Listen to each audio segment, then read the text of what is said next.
د دواړو جهانو سردار مبارک لی یو صحابي راغی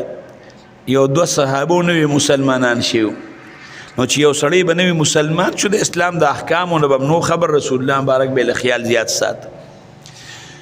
وی د الله رسوله زما باغ دی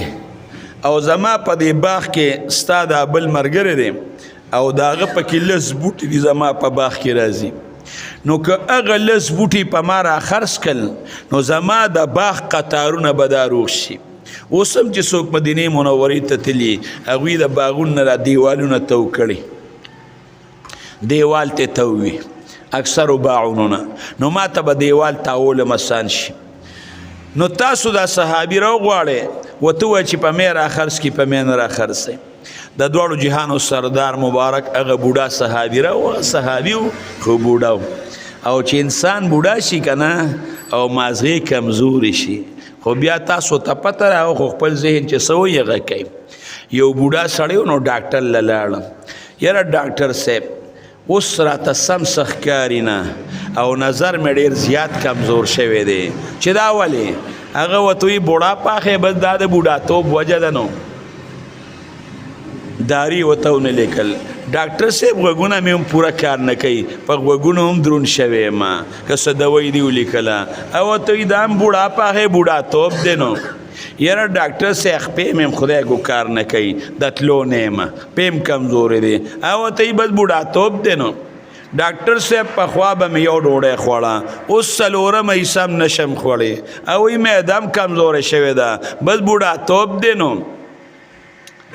یاره ډاکټر صاحب یو ډوډۍ به مې خوړه ذمه به مې راتله څلورمه هم نشم ازمولی او وایي بوډاتوب دی ډاکټر ته وایي د خر بچیه کورسۍ ته یې ګوتې کړې علاج دله نه درځي او ځان سره یې پن او کاغذ یې ښودلی ستا هغه داسې داسې وکړم دا بوډاتوب دی ډاکټر ورته وایي یې بې بوډاپا ہے دا چې کورسۍ سره یې ګوتې کړې که نه او کنزل دې وکړل دا هم د بوډاتوبه سره دی غم یې مه کوه نو چې بوډا شي بیا دماغ کم ځای کار کوي ګزاره به ورسره کوي نو دغه صحابي بوډا د دواړو جهانو سردار مبارک راوغوښت پاک پیغمبر مبارک ورته پلان کیا وایي ستا لس بوټي د ده په باغ کې راځي او دا لس بوټي ماله راکه دی ورته وایي د الله رسوله حکم کې که مشور راکې که حکم کې خو حکم کې خو سر هم در کوم او که مشوره راکې نو مشوره خو د انسان خپله خوښه ده که مني به مني که نه مني نه به مني پاک پیغمبر مبارک ورته نه حکم خو نه کوم مشوره در کوم اختیار د خپل دی وایي چې اختیار مې خپل دی او مشوره راکې د الله رسوله نه در کوم پاک پیغمبر مبارک ورته را باندې را خرڅ که پیسې به درکم وی د الله رسوله حکم دی که مشوره ده که حکمی خو پیسې مرا که وداسې در کوم او که مشوره ای رسول الله مبارک وی نه اختیار دی خپل دی وی چې اختیار می خپل دی او مشوره ده نو نه منم خرڅولیم نه روان شو بوډا کاکا هغه نوی صحابي غمجن شو د دواړو جهانو سردار مبارک ورته را واپس شه وی دا لس بوټي دله ورکا او د دې په بدله کې به تاله او ستا بچو ښځې له الله په جنت کې کور ورکي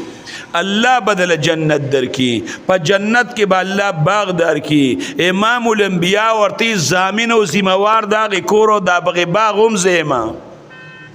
یو سړی ذمہوار شي خو خبره ختمه شوه پاک پیغمبر وخت وی حکم دی وی که مشوره ده رسول الله مبارک ورته نه اختیار دی خپل دی وی لا حاجت لی په هغې کې مې حاجت نشته لس بوټي دا نغدو کې ښه دي سړی روان شو هغه صحابي ډېر خفه شو لږ ساعت پکې تیر شو یو صحابي راغی د مدینې منورې مالدار صحابي دی په قبا کې باغونه دي او امیر باندې مشهور چې دا د مدینې منورې د قبا امیر دی د دواړو جهانو سردار مبارک ته د الله رسول راغلی هغې سړي ته چې ته ووې چې دا لس بوټي راکه د دې په بدله کې به الله په جنت کې کور درکړي او ذمهوار یم زه آیا دا وعده هغه سره ده او که دا بل چا هم سره ده چې څوک نور څوک بوټي درکړي هغه له به هم الله جنت کې کور ورکړي ته به ضامن شي وایي رسول الله مبارک ورته وی او بلکل که تا هم هغه لس بوټي راکړل نو ستا له به هم الله جنت کې کور درکړي ذمهوار به زه یم صحابي ډېر زیات خوشحاله شو په ټوپونو باندې روان شو هغې بوډا صحابي ته یې وروډباو هغه راووت هلکه ما پیژنې او ورته وایي ما خو نه پیژندې وایي زه د قبا پلانکې یم وایي ښه د قبا هغه امیر یې ورته وایي او ورته وایي او مکه یم ورته وایي یاره زما پیژنې وایي ماشاءالله ستا خو په قبا کې بلا باغونه دي یو باغ د داسې دی چې په هغې کې زر بوټي دي او د هغې ناشنا میوه ده د هغې خو ځای په ځای صفتونه کېږي هغه صحابي ورته وایي ښه زما د زرو بوټو دا باغ نه هم خبرې وایي یو سودا له راغلی بوډا بابا ورته یې څه له راغلی هغه د زرو د بوټو باغ چې د قجورو زر بوټي پکې ولاړ دی او په غټه ځمکه کې دی هغه باغ درله در کوم او ستا چې دې ځای کې کوم لس بوټي دي دا ماله راکه دی ورته دا خو د ناشنا خبره وکړه دا دومره غټ باغ به په دې لسو بوټو بدل کړي او ورته بلکل بوډا بابا ورته رستو کېږي خو به نه وایي نه رستو کېدل نشته وایي هغه باغ زما شو او زه دا لس بوټي ستا شو سړی راغې د دواړو جهانو سردار مبارک له د الله رسوله هغه لس بوټي مې واغېستل هغه واله اختیار ستا شو پاک پیغمبر مبارک هغې صحابي ته وی راشه له ځان له خپل باغ کې قطار نیغ کا زه طالب الله جنت کې کور او محل او بنګله درکوي امام الانبیا وی ضامن او ذمهوار یې زه یم هغه صحابي روان شو لاړ قبا ته چې لاړ ښځه په باغ کې ناسته ده بچي په باغ کې ناستي اواز یې وکړی د پلان کې مورې او ته یې ولې وی باغ ته ولې نه راځې وی راځه وی باغ زمونږ د ګوتو نه وتی دی باغ مې خرڅ کړی دی پردي باغ ته نه د دننه کېږم پړونې په سر کتم روزه بچي م روباسه او ته وی انصافداره دا باغ د خرڅولو دی د دې نه خو لکونه مدن دي د دې خو شهرتونه دي دا دې څه چل کړی دی ورته یې وی ښځې دا مې د دواړو جهانو سردار مبارک له ورکه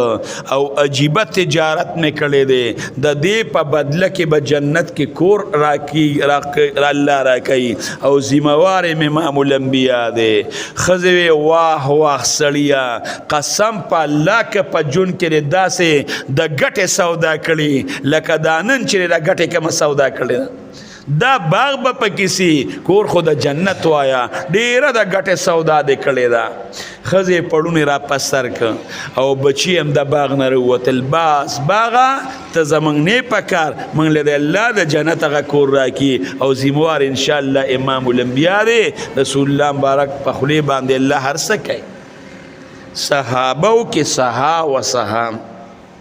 صحابه ول الله مال ورکړو او رب العالمین ول دولت ورکړو خو الله پاک ول غټ غزړونه اوم ورکړو